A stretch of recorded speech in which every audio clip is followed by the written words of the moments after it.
ole ara tu junior idol atel song song tem sign chi bai ka buk chawa inzai dik turin abo sei tu te melo som ve kalom me ma inzai thiama inzai ken dik thei kalom me ni chuan top 5 ho chin phei jun thiam to khop mai pathum than chwale tur ni kha tang khan har sa khop mai in thiam lom tu ka chuan inkal zela tura du sakna ka lan chawa inang mani ta te khota an te mo nu le pa te chong khota na som na lo ni ula zai mang khan mizoram puite min lo oi theini ti kha kan sei do a chuan pakhat na tanga pathum na an siam le don bo sei tu te kala ka big che lawa kolom pui em chawa du sakna ala puk chawni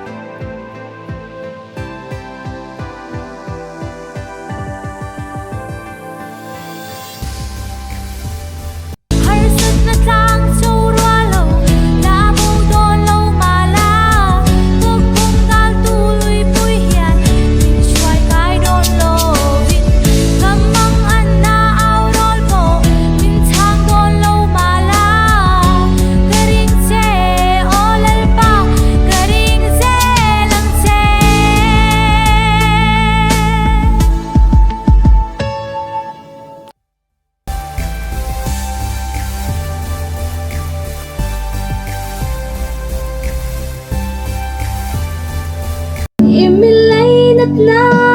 không ai nè ya lấy đến là phần ra về em vong hiam nhé mình xa